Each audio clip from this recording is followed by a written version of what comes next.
여러분 안녕하십니까? 남자광 전도사입니다. 드디어 울타리 교육이 시작됐습니다.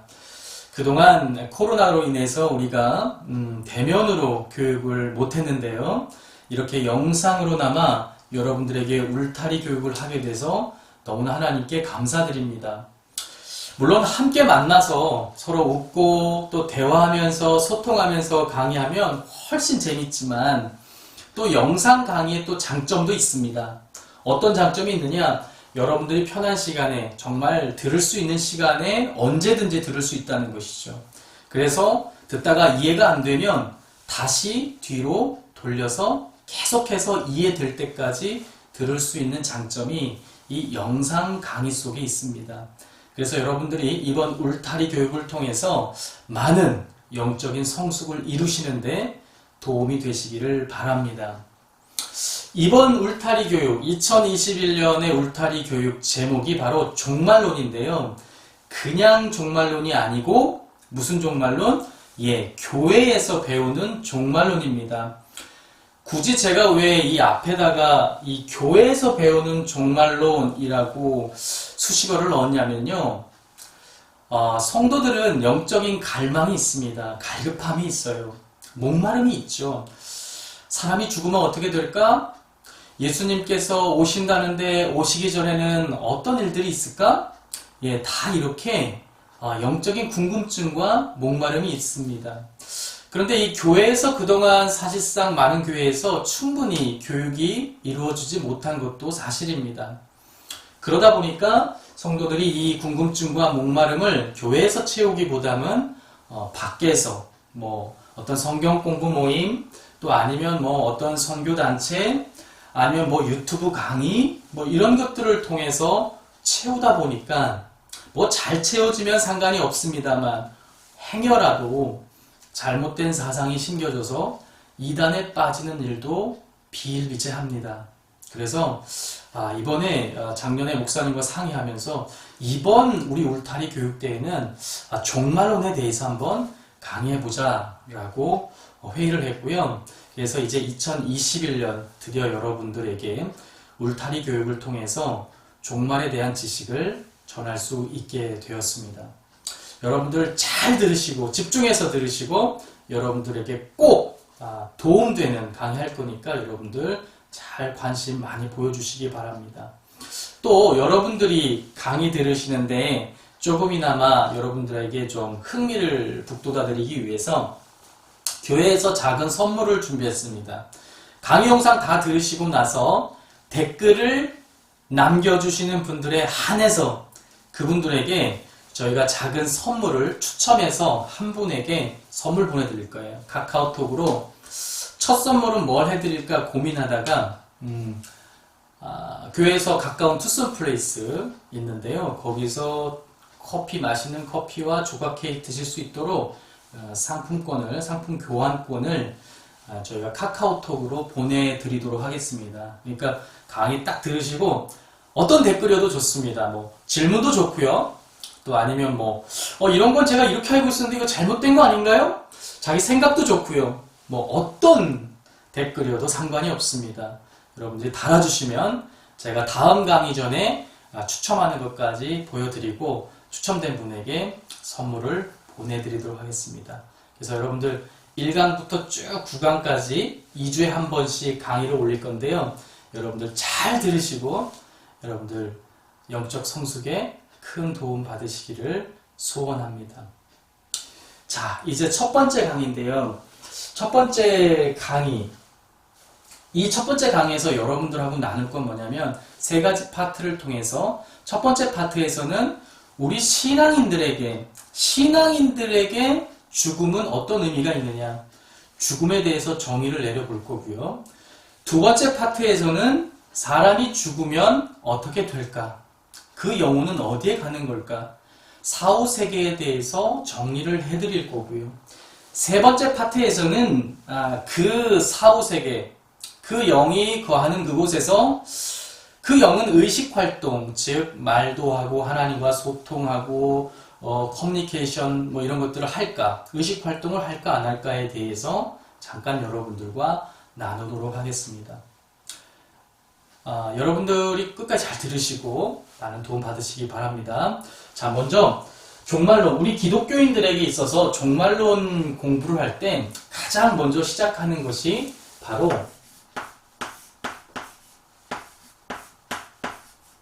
이 죽음에 대해서 정의를 내리는 것입니다. 신앙인들이 아닌 세상 사람들은 흔히 사람이 죽으면 다 끝난다고 생각을 합니다. 그죠? 사람이 죽으면 다 끝나는 거야. 뭐 끝이지 뭐. 그래서 힘든 일 있을 때 습관처럼 이런 말 해요. 에이, 그냥 까짓거 죽어버리지 뭐. 이렇게 얘기를 합니다. 근데 정말 사람이 죽으면 모든 게 끝날까요? 성경은 그렇지 않다고 말을 하고 있습니다. 사람은 죽으면 바로 육신과 영혼으로 분리가 되게 되는 것이죠. 그래서 신앙인들에게 있어서 죽음은 끝이 아니고 영과 육의 분리 현상으로 이해를 하고 있습니다. 자, 그럼 거기에 앞서서 이 죽음은 어디서 온 걸까요? 죽음은 원래 하나님이 창조할 때부터 사람들에게 주신 걸까요? 그렇지 않습니다. 이 죽음은 원래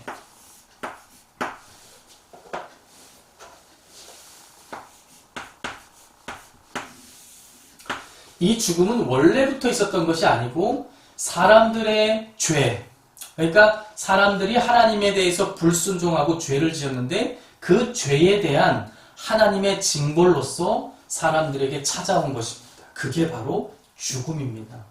그러면 반대로 죽음은 그렇다면 죄의 문제가 해결되면 죽음의 문제는 사라질까요? 맞습니다. 사람에게 죄의 문제가 해결이 되면 죽음 역시 사람의 인생에서 사라지게 되고 사람들은 하나님의 은혜로 영생하게 되는 것이죠. 영원히 살게 되는 것입니다. 그래서 기독교인들에게 죽음은 모든 게 끝나는 절망적인 사건이 아니고 바로 분리 사건이라는 것입니다. 제가 중요하니까 녹색 펜으로 쓸게요. 신앙인들에게 죽음은 끝이 아니고 분리다. 그러면 무엇과 무엇의 분리냐? 바로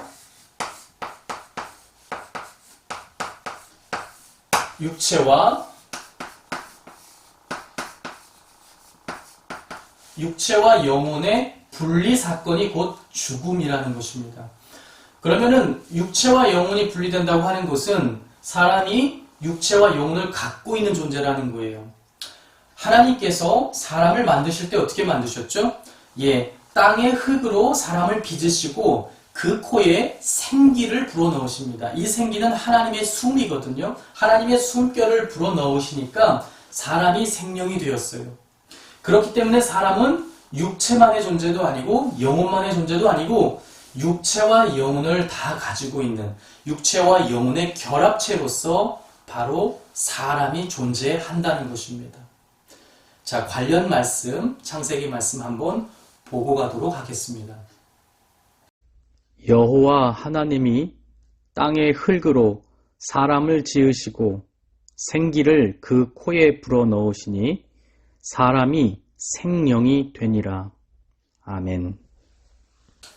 네, 잘 보셨죠? 사람이 어떤 존재라고요? 땅의 흙으로 빚으시고 하나님께서 그 코에 생기를 불어넣으셨기 때문에 사람은 바로 육체와 영혼의 결합체다. 그래서 이 육체는 땅의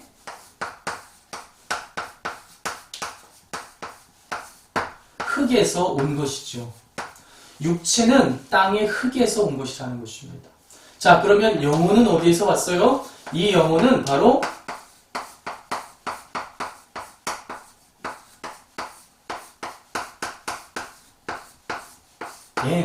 하나님의 생기로부터 영혼이 온 것이기 때문에 사람의 영혼의 근원은 바로 하나님이시라는 것입니다. 그래서 우리가 하나님의 형상대로 지음을 받은 거죠. 자, 그래서 사람은 육체와 영혼의 결합체인데 그리스도인들에게 죽음이라는 것은 바로 영과 육이 분리되는 사건이라는 것입니다. 자, 그러면 영과 육이 분리되면 사람이 즉 죽으면 어떻게 될까? 육체는 땅, 즉 흙에서 왔기 때문에 다시 땅 속으로 돌아가서 썩게 되는 것이죠. 다시 흙으로 돌아가서 썩는다는 것입니다. 사람의 육체는 죽으면 다시 땅으로 돌아가서 흙으로 돌아가서 썩게 된다. 자, 관련된 말씀 구절 한번 찾아보고 가도록 하겠습니다. 내가 흙으로 돌아갈 때까지 얼굴에 땀을 흘려야 먹을 것을 먹으리니 내가 그것에서 취함을 입었음이라. 너는 흙이니 흙으로 돌아갈 것이니라 하시니. 아멘. 네, 그렇죠. 사람의 육체는 썩어서 흙으로 돌아가서 썩게 된다. 자, 그럼 이제 문제는 사람의 영혼은 어떻게 될까? 이 영혼에 대한 이야기를 한번 나눠보도록 하겠습니다. 세상은 많은 사람들은 사후세계와 영적 세계를 인정하지 않는 사람들이 굉장히 많습니다. 가장 이제 극단적인 사람들이 바로 공산주의 사람들인데요. 공산주의자들은 그 사상의 뿌리를 유물론이라고 하는, 좀 어려운 말입니다만 유물론이라고 하는 사상의 그 뿌리를 두고 있기 때문에 눈에 보이지 않는 이런 사후세계나 영혼에 대해서 극히 배타적이에요. 인정하지 않습니다. 그래서 사람이 죽는다고 하는 사건은 어떤 특별한 사건이라기보다는 그냥 동물의 죽음이나 사람의 죽음은 그냥 매한가지예요. 같은 것입니다. 슬픈 일이죠. 사람이 죽었는데, 하나님의 형상을 담고 있는 사람이 죽었는데 동물의 죽음과 별반 차이가 없는 사건이다. 그냥 사람이 죽었기 때문에 조금 더 슬플 뿐이지, 더 마음이 갈 뿐이지, 사람이 죽는다고 해서 영혼이 뭐 어느새 사후세계에 가고 사람이 뭐 죽으면 하나님의 심판을 받게 되고 그런 것 자체가 없다는 것입니다. 그래서 사람을 죽이는 일들에 대해서도 죄책감이 덜하겠죠. 그러나 우리 신앙인들은 사후세계를 인정하고 있고 사후세계와 영혼만 인정할 뿐만 아니라 부활, 즉 몸이 다시 사는 것과 영원한 생명 가운데 들어가서 영원히 사는 것을 믿는 것이 우리 신앙인들이죠. 그래서 사도신경에서는 이렇게 우리의 신앙을 고백하고 있습니다. 나는 성령을 믿으며 거룩한 공교회와 성도의 교제와 죄를 용서받는 것과 몸의 부활과 영생을 믿습니다. 네, 우리 신앙인들은 죽으면 그걸로 끝나는 게 아니라 어떻게 된다고요? 다시 부활하고 영원히 사는 것을 믿는다는 것입니다. 자, 그러면 사람의 육체는 썩어서 땅으로 돌아가고 또 영혼은 어디로 가게 될까? 이제 영혼의 거처에 대한 이야기를 여러분과 나눠보도록 하겠습니다. 자, 죽으면 사람의 영혼은 어떻게 될까? 그들은 어디에 가서 거하게 되는 것일까? 한번 살펴보도록 하겠습니다. 자, 아까 우리가 공부했듯이, 자, 사람이 죽으면, 육체는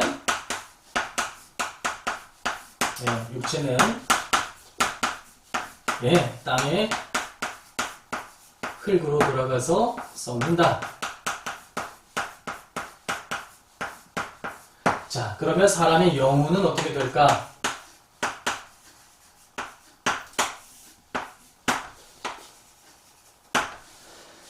자, 여러분들이 이 사람의 영혼은 어떻게 될까에 대한 사후세계를 공부하기 위해서는 개념을 확실히 잡고 넘어가야 할 것이 있습니다. 그게 뭐냐면 바로 중간기에 대해서 이해하는 것입니다. 말이 좀 어려운데요. 중간기라는 것이 무엇이냐면 사람이 죽어서 육체와 영혼이 분리된 상태에서 그 영혼이 예수님께서 재림하시면서 육체가 부활해서 다시 결합하기 전까지 영혼 홀로 존재하는 그 시기를 중간기라고 합니다. 자, 중요하니까 다시 한번 할게요. 중간기가 뭐라고요? 영혼이 육체와 분리되고 나서 이 영혼이 예수님께서 재림하시기 전까지 영혼 홀로 존재하는 시기를 중간기라고 부릅니다. 자, 중요한 개념인데요.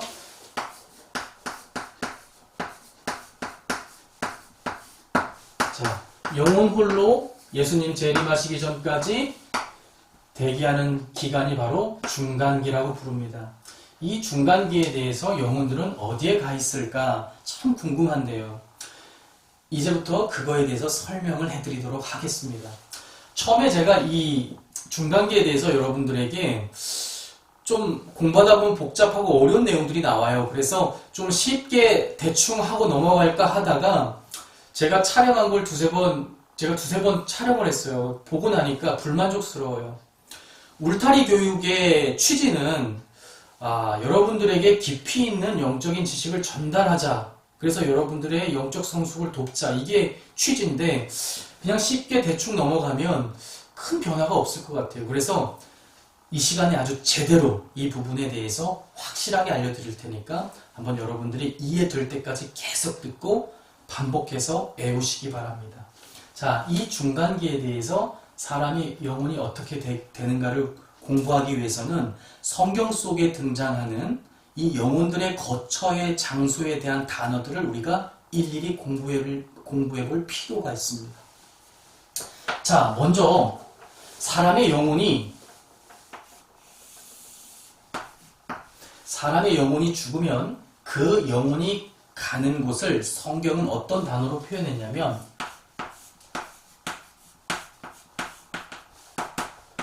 구약에서는 스올이라고 하는 단어로 표현을 했어요. 스올이라고 하는 단어는 히브리어입니다. 이 스올이라고 하는 단어는 특별히 죽은 영혼이 악한 영혼이 가는 곳 혹은 선한 영혼이 가는 곳 그런 개념이 아니고 사람의 영혼이 가는 그곳, 그 총체적인 표현, 그곳 전체를 표현하는 단어예요. 아주 포괄적인 단어입니다. 그래서 사람의 영혼이 가는 곳이 있는데 그곳을 그 전체를 무엇이라고 부른다? 스올이라고 부른다는 거예요. 그러니까 가치 중립적입니다. 여기는 악인들만 가는 곳, 천국이나 지옥 개념이 아니고 사람의 죽은 영혼, 망자의 영혼이 가는 곳, 그 전부를 스올이라고 부른다는 것입니다. 자, 이 스올은 신약 성경에서 헬라어로 번역을 할 때 이 스올을 어떤 단어로 번역을 했냐면 헬라어로는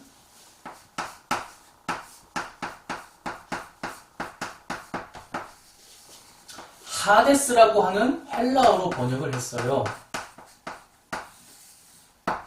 자, 히브리 학자들, 랍비들이 구약 성경을 너희들 헬라어, 즉 그리스어로 번역하라는 명령을 듣고 70명의 아주 똑똑한 당대 최고의 랍비들이 모여서 구약 성경의 이 스올이라고 하는 단어, 죽은 자들이 가는 곳 이 스올을 어떤 헬라어로 번역을 할까 고민을 하다가 헬라 사람들은 죽은 영혼들이 가는 1차적 장소로 이미 그들 가운데 하데스라고 부르는 장소가 있었어요.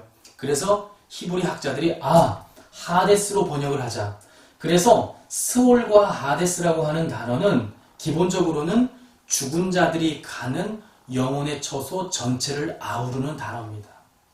자, 그런데 이 스올 안에는 부정적 장소와 긍정적 장소가 등장을 합니다. 자, 이 스올 안에도요.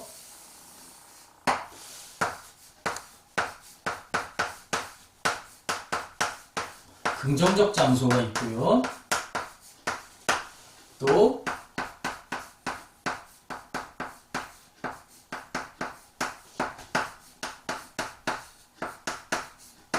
부정적 장소가 있다는 것입니다.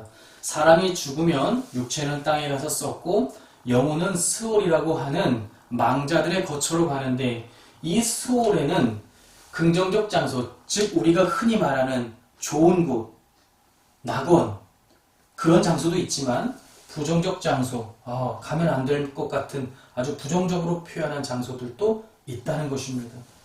자, 먼저 이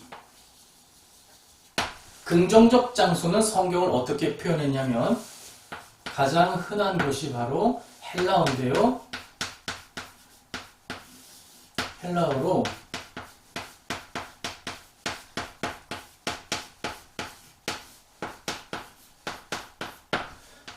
파라데이소스라고 하는 헬라어를 써서 스올 내에 있는 긍정적 장소를 표현했습니다. 또 어떤 단어가 있냐면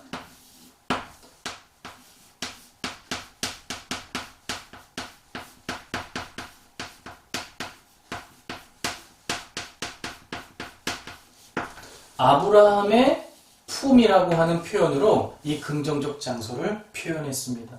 자, 스울 안에는 긍정적 장소가 있는데 성경은 이 긍정적 장소를 헬라어로 파라데이소스라고 하는 단어로 표현을 했고 또 아브라함의 품이라고 하는 표현을 통해서 이 긍정적 장소를 표현했다. 자, 그러면 이 파라데이소스는 한글 성경에서는 이 파라데이소스를 보통 낙원으로 번역을 해요. 그래서 한글 성경에서 낙원으로 표현된 곳의 헬라어 원어는 거의 대부분 이 파라데이소스인데요. 이 파라데이소스는 말 그대로 어떤 정원, 행복한 동산, 또 안전한 울타리가 쳐져 있는 어떤 낙원 같은 장소, 행복한 장소, 그것을 파라데이소스, 영어에서는 파라다이스라는 단어가 있잖아요. 그 어원입니다. 그래서 이 파라데이소스라는 곳이 있다는 것입니다. 성경에서 대표적인 구절이 어디 있을까요? 예수님께서 십자가상에 두 강도가 있었는데 그 중에 한 강도, 극적으로 회심한 한 강도에게 말씀하십니다. 오늘 내가 나와 함께 낙원에 있을 거야 라고 말씀하셨는데 그 낙원에 있을 거야 할 때 그 낙원이 바로 파라데이소스입니다. 아하, 사람의 영혼이 죽으면 스울로 가는데 거기에는 이 파라데이소스와 같이 낙원과 같이 아주 긍정적인 장소가 있구나. 자, 그리고 또 낙원이란 표현이 어디 나오냐면 계시록에도 나옵니다. 계시록에 너희 이기는 자들에게 내가 하나님의 낙원에 있는 열매를 먹게 해줄 거야 할 때 그 낙원도 파라데이소스라는 단어입니다. 자, 그리고 아브라함의 품은 우리가 너무 많이 들었죠. 어디서 들었어요? 예, 부자와 거지 나사로 비유해서 신약성경 누가복음에 나오는데요. 부자와 거지 나사로가 죽었습니다. 그래서 부자가 음부에서 고통 중에 눈을 들어 보니까 저 멀리 어딘가에서 자기는 당연히 저런 거지, 제사도 못 드리고 죄사함에 제사도 못 드리는 저런 거지 당연히 지옥 갈 거라고 생각했던 나사로가 아브라함의 품에 안겨 있는 거예요. 누가 봐도 아브라함의 품은 안식의 장소.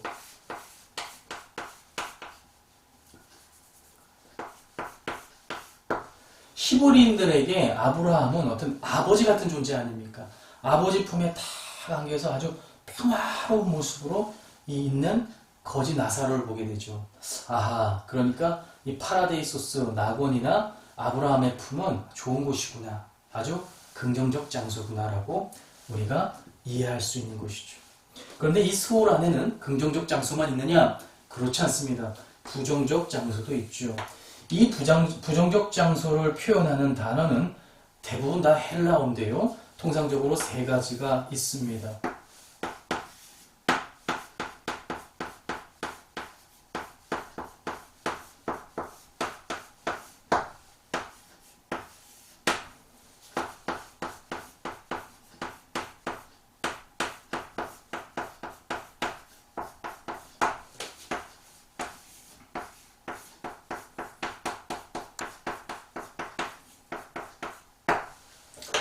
자, 긍정적 장소만 있느냐?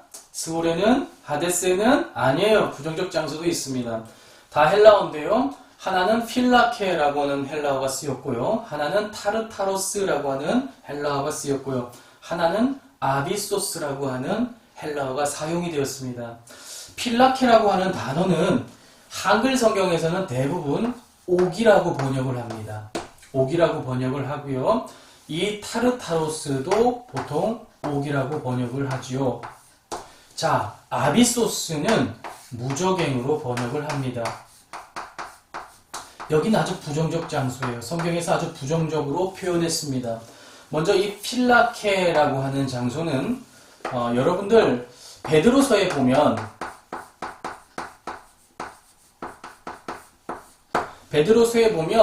노아의 홍수 때 이 노아의 홍수 때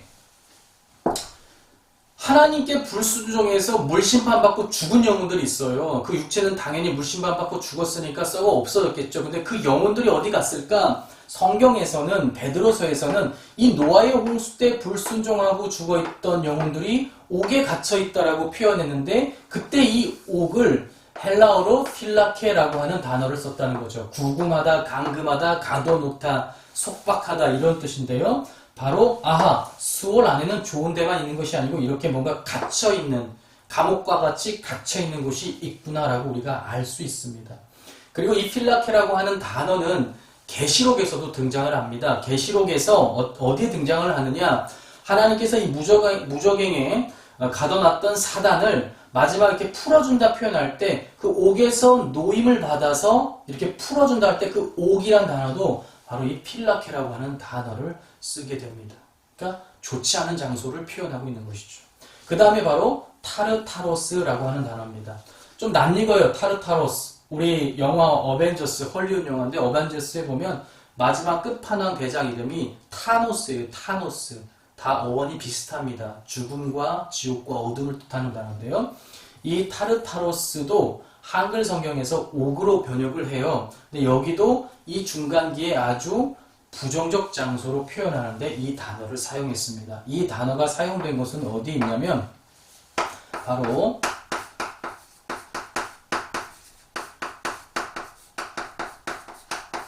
베드로서에 등장하는데요. 이 타락한 천사, 하늘에서 타락하고 하나님께 반기를 들었던 이 타락한 천사를 하나님께서 심판받기 전까지, 심판 때까지 너희들을 가두어 놓은 곳을 표현하실 때 그 단어를 타르타로스를 썼어요. 그러니까 비슷한 개념입니다. 필라케나 타르타로스.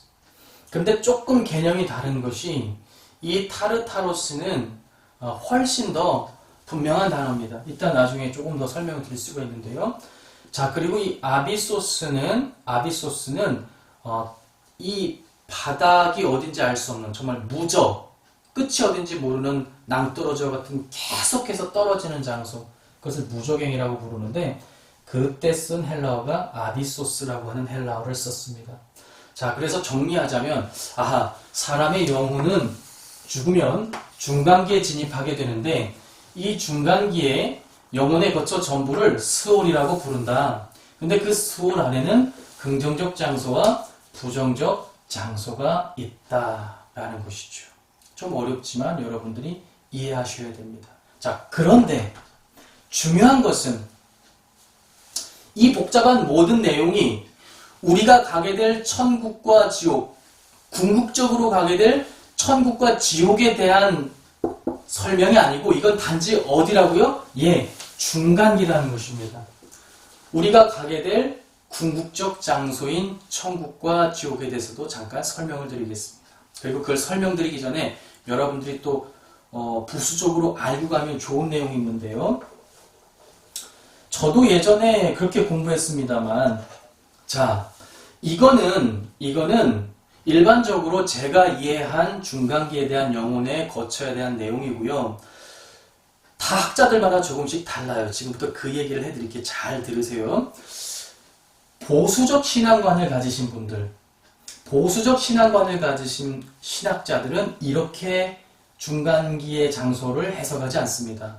그들은 어떻게 해석하냐면 이 보수적 신앙을 가지신 분들은 이런 애매모호한 표현이나 장소, 포괄적 이런 표현 자체를 싫어합니다. 분명한 걸 좋아해요. 분명하게 구분 짓는 걸 좋아합니다. 그래서 보수적 신앙관을 가지신 분들은 이 스올, 즉 하데스와 이 부정적 장소 세 개를 묶어서 하나로 묶어서 다 부정적 장소로 해석을 합니다. 그래서 사람이 죽으면 그 영혼은 그 즉시 좋은 곳 아니면 나쁜 곳으로 가게 된다. 두 곳밖에 없다는 거죠. 그렇게 가르칩니다. 자, 그러면 감리교에서는 어떻게 볼까? 웨슬리 목사님은 이 스올이라는 표현은 잘 안 하셨지만 스올과 같은 이 하데스 있죠. 이 하데스와 우리가 긍정적 장소로 이해하고 있는 이 낙원을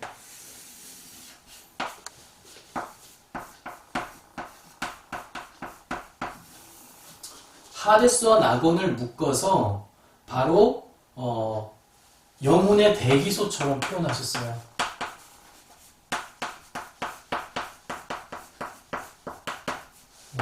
그러니까 아까 제가 처음에 설명드린 것처럼 사람이 죽으면 그 영혼이 가는 그 전체를 저는 하데스하고 수올로만 말씀드렸지만 웨슬리 목사님은 낙원까지 포함시켜서 여기는 죽은 영혼들이 다 가는 곳이야. 근데 그 안에 이 낙원을 제외한 아브라함의 품과 같은 긍정적 장소가 있고 그 다음에 여기 말씀드린 것 같은 부정적 장소가 있어. 웨슬리 목사님은 그렇게 설명하고 있다는 것이죠.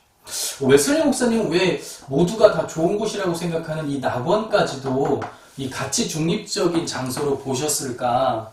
제가 좀 고민해보면 그런 것 같아요. 웨슬리 목사님은 신앙의 과정 같은 걸 되게 중요하게 생각하셨거든요. 그래서 성화도 중요하게 생각하셨고 신앙인들이 매일 자기 정진을 통해서 하나님과 가까워지는 이런 신앙의 과정들을 굉장히 중요하게 생각하셨습니다. 그런데 십자가상에서 못 박힐 정도의 극악무도한 죄를 지은 그 죄인이 단지 그 순간에 잠깐 그것이 진심이라 할지라도 그 잠깐의 그 회심을 했다고 해서 그를 그를 낙원과 영생까지 약속하는 그런 하나님께서 판단을 하셨을까? 아니라는 거죠. 그래서 웨슬리 목사님은 이 낙원까지도 하나의 가치 중립적인 장소로 이해를 하셨습니다. 그래서 한글 학자들은 웨슬리 목사님이 말씀하신 이 장소를 황천이란 단어로 표현해요. 우리 동양의 황천이란 표현이 있기 때문에 자, 이렇게 해서 중간기에 대한 설명을 마쳤습니다. 자, 이거는 여러분들 제가 뭐라 그랬어요? 단지 중간기에 대한 설명이라고 그랬어요. 자, 이제는 중간기와 궁극적 장소인 천국과 지옥에 대해서 구분하는 작업을 해보도록 하겠습니다. 자, 우리가 그 사람 천국 갔어, 지옥 갔어 말할 때 그 천국과 지옥의 개념 안에는 엄밀히 따지면 두 가지 개념이 같이 포함이 되어 있는 것입니다. 그 첫 번째 개념이 바로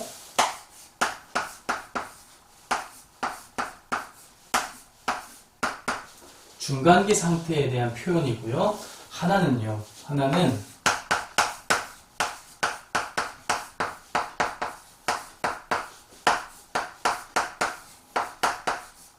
영원한 장소에 대한 표현이 같이 섞여 있는 것입니다. 그래서 이제는 종말론 교육을 우리가 받았으니까 확실히 구분해서 내가 말하는 것이 중간기에 대한 표현인가 영원한 장소에 대한 표현인가, 성경을 읽을 때도 이 성경의 구절이 중간기의 천국을 말하는 것인가 영원한 천국을 말하는 것인가, 이것이 중간기의 지옥을 말하는 것인가 영원한 처소의 지옥을 말하는 것인가 우리가 구분할 수 있어야 된다는 것입니다. 자, 한번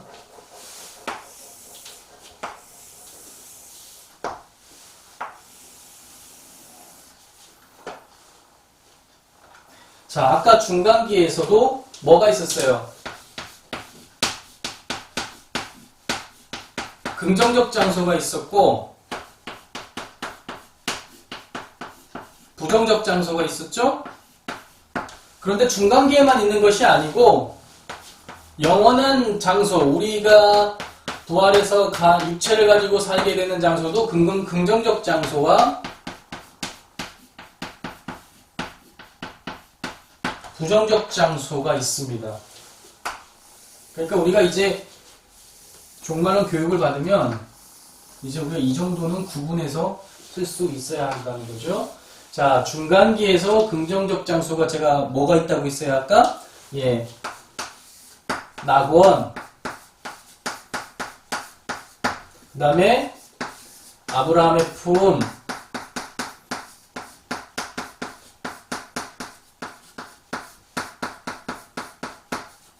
낙원은 헬라어로 뭐라고 그랬어요? 파라데이소스. 자, 네가 오늘 나와 함께 낙원에 있을 것이다 하면 그건 중간기, 즉 임시적 장소, 영혼만 존재하고 있는 임시적 장소의 낙원을 표현하는 겁니다. 자, 알기 쉽게 중간기에는 영혼만 존재하는 거예요. 자, 그럼 영원한 처소는 우리가 부활해서 부활한 육체와 영혼이 다시 만나서 거하는 거기 때문에 여기는 육체 플러스 영혼. 더 엄밀히 얘기하자면 여기는 부활의 몸으로 가는 것입니다.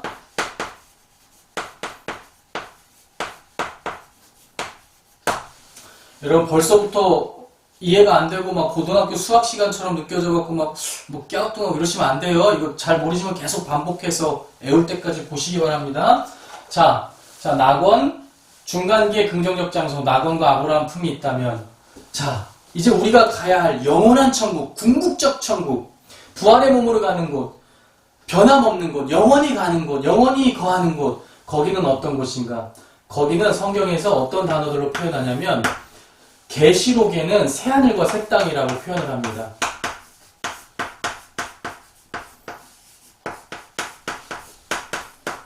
근데 이것은 요한이 본 환상 속에서 요한이 단독으로 표현한 게 아니고 원래 이사야서에서도 등장을 해요. 이사야서에서도 예언을 통해서 이제 주님께서 오시면 새하늘과 새 땅이 열릴 것을 이사야서에서도 등장을 합니다.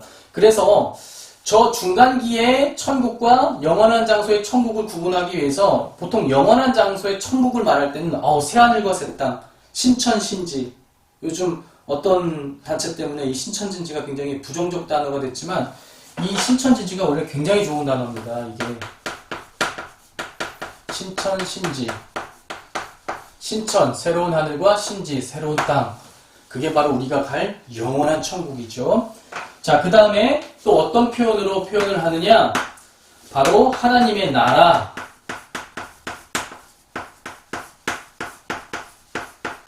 예수님께서 설교하시다가 야, 니들 오른쪽 눈이 범죄하게 하면 그 오른쪽 눈 빼내서라도 니들 지옥 가면 안 되고 하나님 나라에 가야 돼.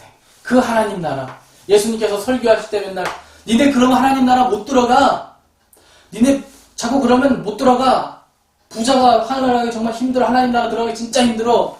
그 하나님의 나라는 여기 중간기에 영원히 거하는 거처를 말하는 게 아니고 영원한 장소에 궁극적 천국인 하나님 나라를 표현할 때 새하늘과 새 땅이라는 표현도 있고 하나님의 나라라는 표현도 있다는 거예요.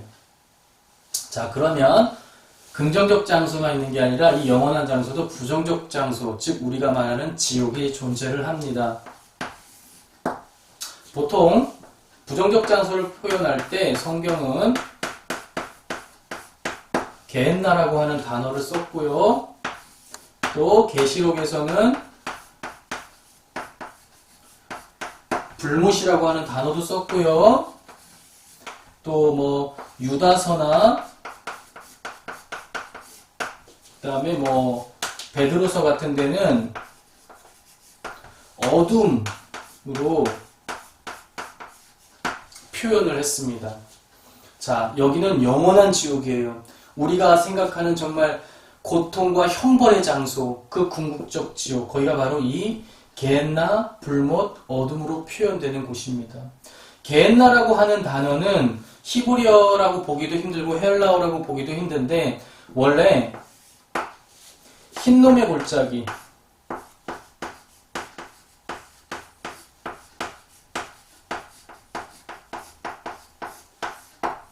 이 흰놈의 골짜기를 게엔나 이렇게 불렀거든요. 이게 게엔나는 게하고 엔나하고 합성어예요. 그래서 게엔나 하면 흰놈의 골짜기란 뜻이에요. 히브리인들에게 게엔나라고 하는 단어는 다 알아듣는 단어예요. 예수님께서 니들 게엔나 이렇게 얘기하면 거기는 흰놈의 골짜기를 말하는구나.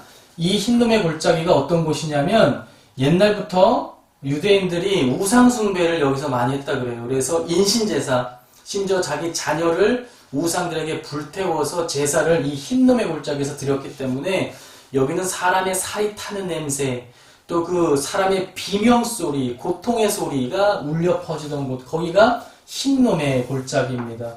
그래서 예수님께서 니네 백체 중에 하나를 잃더라도 지옥에 가면 안 돼.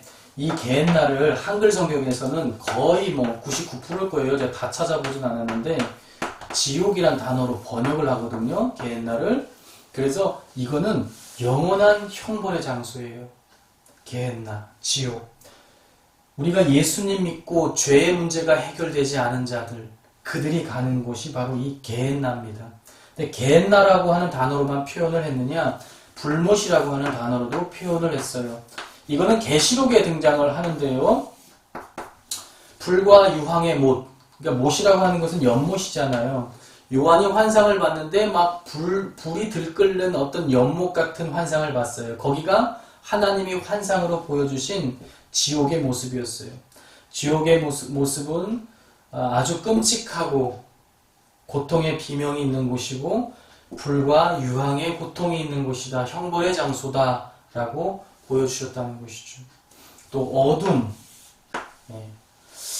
그래서 이 지옥, 궁극적으로 죄의 문제가 해결되지 않은 자들이 가는 그 지옥의 모습은 공통점이 있는데요. 이런 것은 다 은유적 표현입니다. 실제 지옥이 이렇다는 게 아니고 하나님께서 실제 지옥의 모습을 연상할 수 있도록 은유적으로 표현해 주신 건데 이 공통점이 있어요. 지옥을 하나님이 표현하실 때 항상 이 불이 등장합니다. 불이 많이 등장을 해요. 또 뭐가 등장해요? 어둠이 등장을 해요. 이게 다 은유적 표현인데요. 여러분 불이 활활 타오르면 어두울 수가 없지 않습니까? 그러니까 이거는 뭐 실제로 지옥이 막 불 붙어 있고 막 어두워갖고 막 이러고 다니고 그렇게 영화에서 표현하는 것은 다 사실 어떻게 보면 초등학생 같은 해석이고요. 이 불과 어둠으로 지옥을 표현한 것은 은유적 표현인데 이 불은 뭘 상징하느냐? 이 불은 중요하니까 뭘로 표현할까요? 이 불은 육체적 고통을 표현하는 거예요. 육체의 고통. 그러니까 우리가 죄의 문제를 해결하지 않고 예수 그리스도를 모른 채 악인으로서 죽게 되면 이 지옥에 가게 되는데 그것은 불로서 상징되는 육체의 고통이 수반되는 장소라는 것입니다. 그러니까 절대 가면 안 되겠죠.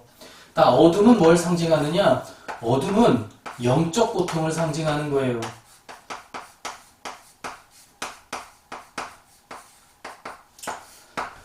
많은 사람들이 하나님을 등돌리고 하나님을 떠나면 거기가 천국일 거라고 생각을 합니다. 그래서 조금 똑똑하다는 사람들은 항상 TV나 책을 통해서 얘기합니다. 하나님 신앙은 정말 그건 말도 안 되는 것이고 하나님을 떠나야 되는 것이고 너희들이 하나님 믿는다고 하는 그런 유치한 생각을 버려야 돼 라고 말하지만 우리가 하나님을 떠나면 거기가 바로 어디예요? 영적인 어둠, 영적인 고통이 넘쳐나는 곳이라는 것입니다. 그러니까 우리가 아버지 하나님의 품을 떠나면 거기가 좋아 보여도 거기는 극심한 영적 고통과 목마름이 있는 곳이라는 것이죠. 아버지 품을 떠나서 좋을 거로 생각했지만 그곳은 고통의 연속이라는 것입니다. 탕자의 비유에서도 나오잖아요. 아버지 재산 가지고 아버지 떠나면 행복할 줄 알았어요. 근데 그건 잠깐이었습니다. 그가 나중에 극심한 고통 중에서 또 헐벗음 속에서 나중에는 아버지를 그리워하며 돌아오게 되는 것이죠. 그것이 바로 지옥입니다. 자, 이제 여러분들이 종말론 교육을 받았으니까 두리뭉실하게 표현하시면 안 되고 내가 지금 영혼의 거처인 중간기의 천국과 지옥을 말하는 것인지 영원한 장소, 궁극적 천국과 지옥을 말하는 것인지 여러분들이 구분할 수 있어야 된다는 것입니다. 하다 보니까 여기를 빼먹었는데 여기 이제 여러분들 아시죠? 말 안 해도 뭐가 있었어요? 아까 헬라어 필라케가 있었고 또 뭐가 있었어요? 타르타로스가 있었고 아비소스가 있었어요. 필라케하고 타르타로스는 한글로 옥이라고 번역했다고 했죠. 이제 여러분들 이거 계속 보면서 외워야 됩니다. 아비소스는 무적행이라고 번역했다는 거예요. 그래서 여러분들이 성경 읽을 때 낙원, 아브라함의 품, 옥, 무적행 나오면 거기는 궁극적 천국과 지옥이 아니고 잠깐 있다가 사라지는 임시적 장소의 천국과 지옥이구나. 그 다음에 여러분들이 새하늘과 새 땅, 하나님의 나라 얘기하면 거기는 영원한 천국 말하는 거구나. 또 여러분들이 지옥, 게헨나 혹은 또 뭐가 있어요? 어두움, 불못 이런 걸 얘기하면 거기는 영원한 지옥을 말하는구나 라고 이제 여러분들이 이해하고 해석할 수 있어야 한다는 것입니다. 자, 이제 끝으로 그러면 영혼의 중간기에 대해서 공부를 했는데 이 영혼의 중간기의 영혼들은 의식활동, 즉 말을 한다거나 생각을 한다거나 의사소통을 할까 안 할까에 대한 이야기를 마치고 오늘 강의를 마치도록 하겠습니다. 자, 아까 우리가 중간기에 대해서 아주 장황하게 공부를 했습니다. 여러분 이번 1강에서 제일 중요한 게 이 중간기에 대한 이해예요. 중간기와 영원한 시대를 구분해서 표현할 수 있는 거. 그게 이번 강의 아주 핵심입니다. 자, 그런데 이 중간기의 영혼들이 있잖아요. 이 중간기의 영혼이 의식활동을 할까? 생각하고 말하는 것을 할까? 안 할까? 고민을 한번 해보도록 하겠습니다. 자, 보통 이 영혼들이 의식활동 안 한다 라고 하는 사람들이 있어요. 사람이 죽어서 그 영혼이 중간기에 들어가게 되면, 진입하게 되면 마치 그 잠자는 것과 같이 그냥 의식이 없는 상태로, 무의식의 상태로 존재하게 된다라고 말하고 이해하는 사람들이 있습니다. 그 사상을 어려운 말로는 영혼 수면설이라고 얘기하거든요. 좀 중요하니까 색깔을 바꿔볼게요.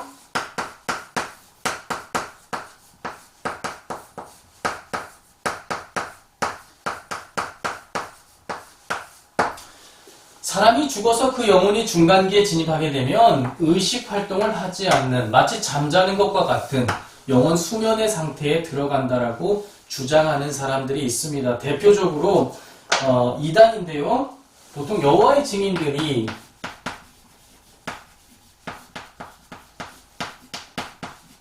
이 영혼 수면설을 지지하고 있습니다.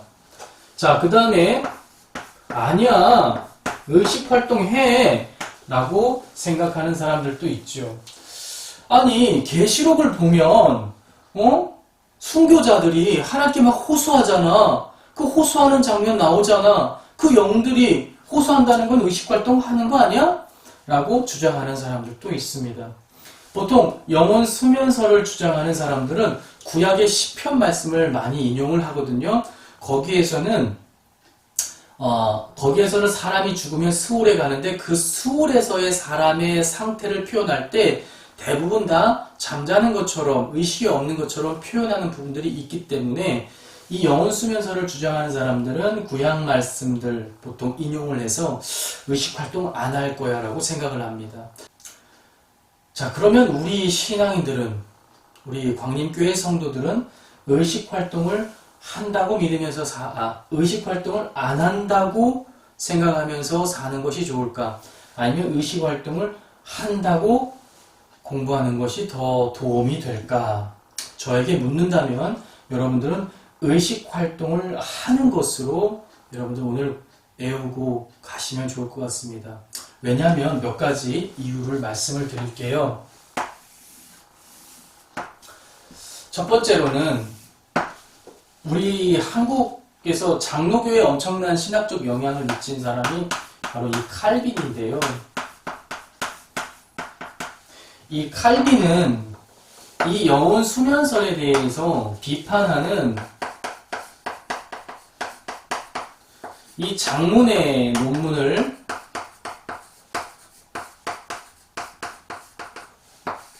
쓴 적이 있습니다. 또 주요 교리서, 보통 개혁교회에서 정통교리냐 아니냐를 판단할 때 많이 참고하는 3대 주요 교리서가 있습니다. 예를 들어서 우리 감리교에서 많이 보는 하이델베르그 요리문답, 그 다음에 우리 장로교에서 많이 보는 웨스트민스터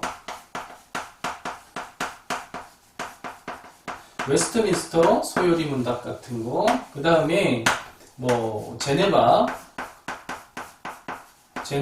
교회 요리 문답 같은 게 있거든요. 이게 굉장히 중요한 교리서입니다. 개혁교회에서는 이 세 개의 교리서가 아주 중요한 비중을 차지하고 있는데요. 이 세 개의 교리서에서 마치 사람이 죽으면 그 영혼이 의식활동을 하는 것처럼, 그렇게 하는 것처럼 묘사한 부분들이 존재한다는 것이죠. 그래서 이 영혼 수면설을 거부하고 있다는 것입니다. 또 세 번째로, 감리교니까 웨슬리 목사님 얘기를 안 할 수가 없죠. 자, 이 웨슬리 목사님도 아까 말씀드렸던 영혼의 대기소 같은 황천, 그곳에서 아주 왕성하게 의식활동을 하는 것처럼 말씀하신 적이 설교문들이 있다는 거예요. 그래서 우리 개혁교회 신앙인들은 사람이 죽으면 그 영혼이 잠자는 상태로, 무의식의 상태로 있다라고 믿는 것보다는 의식활동을 한다라고 보는 것이 더 유익하겠구나라는 것입니다. 자, 이렇게 해서 오늘 강의의 주제들을 전부 한번 다뤄봤습니다. 첫 번째 뭘 다뤘어요? 첫 번째로 그리스도인들, 신앙인들에게서 죽음은 어떤 의미가 있느냐를 다뤘고요. 자, 두 번째로는 뭘 다뤘어요? 두 번째로서는 중간기, 즉 영혼만 존재하는 그 중간기의 거처들에 대해서 공부를 했습니다. 자, 세 번째로는 뭘 공부했어요? 그 중간기에서 의식활동을 할까 안 할까를 공부해봤습니다. 그래서 여러분들이 한번 마지막 서머리 한번 하고,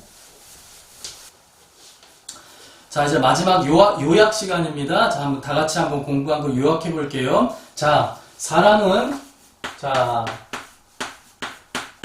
죽음은 끝이다, 끝이 아니다? 끝이 아니다. 신앙인들의 죽음은 끝이 아니고 뭐다? 분리다. 그리고 이 죽음은 어디서 왔다? 죄에서 왔다. 그래서 죄의 문제가 해결되면 이 죽음의 문제 해결돼요? 안 돼요? 해결돼요. 자, 죽음은 죄에서 왔는데 우리 신앙인들에게 죽음은 끝이 아니고 분리다. 무엇과 무엇의 분리예요? 육체와 영혼의 분리 사건이 우리 신앙인들에겐 죽음이다. 자, 육체는 죽으면 어떻게 돼요? 육체는 땅의 흙으로 돌아가서 썩는다. 그래서 사라진다. 근데 완전히 사라지나요? 아닙니다. 나중에 예수님 재림하시면 부활 때에 이 육체도 다시 다 부활합니다. 그래서 영과 다시 만나게 돼요. 어쨌거나 죽으면 육체는 땅으로 가서 썩어버린다. 자, 영혼은 어떻게 됐어요? 영혼은 중간기로 진입을 한다. 이 중간기는 죽은 영혼 홀로 예수님이 재림하시기 전까지 대기하는 기간, 기다리는 기간을 중간기라고 하는데, 이 중간기에 영혼은 어디로 간다? 스올, 즉 하데스로 간다. 이 스올과 하데스 안에는 뭐가 있었어요? 긍정적 장소, 또 부정적 장소가 있다.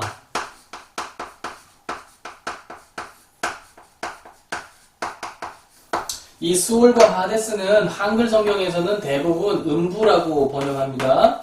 신약에서는 거의 대부분 음부, 구약에서는 요즘 그대로 스올이라고 바로 번역해요. 자, 사람이 죽으면 그 영혼은 스올에 가는데 그 스올은 긍정적 장소와 부정적 장소가 있다. 그래서 스올에 가는 영혼들은 이곳 아니면 이곳으로 나누어져서 그곳에서 거처를 정하고 지내게 된다. 자, 그런데 이 중간기에서는 의식 활동을 합니까, 안 합니까? 우리는 하는 것으로 믿겠다. 이것이 오늘 여러분들과 공부한 내용의 전체 내용 요약입니다. 그래서 여러분들이 다음 시간까지 이거를 반복해서 계속 봐서 다 암기하셔야 돼요. 그래서 종말론 공부한 티를 좀 내셔야 됩니다, 여러분들이. 네, 이렇게 울타리 교육 1강에서 다뤄야 할 주제들에 대해서 다 다뤄봤습니다. 여러분들에게 꼭 도움이 되는 지식이길 바라고요. 자, 여러분들 강의 끝나고 나서 유튜브에 꼭 댓글 남겨주시면 제가 추첨을 통해서 2강 시작할 때 여러분들에게 상품을 보내드리도록 하겠습니다. 영상을 편집하는 시간이 필요하기 때문에 여러분들이 댓글을 빨리 달아주셔야 되고요. 보통 일주일 정도 여러분들이 기간 동안에 달아주신 댓글을 추첨을 해서 상품을 보내드리도록 하겠습니다. 자, 이제 모든 강의를 마쳤기 때문에 제가 기도하고 모든 순서를 마치도록 하겠습니다. 사랑과 은혜가 많으신 하나님 아버지 감사합니다. 오늘 울타리 교육 1강을 통해서 사람이 죽으면 그 영혼이 어떻게 되는지 우리가 배웠습니다. 저를 비롯해서 이 강의를 들으시는 모든 성도님들 예수님 꼭 믿고 죄의 문제 해결받아서 하나님 아버지 주님께서 기다리시는 낙원에 갈 수 있도록 역사하여 주시옵소서. 주님께서 이 강 가운데 속에서도 큰 은혜 베푸실 걸 믿사오며 예수님의 이름으로 간절히 기도드렸사옵나이다. 아멘.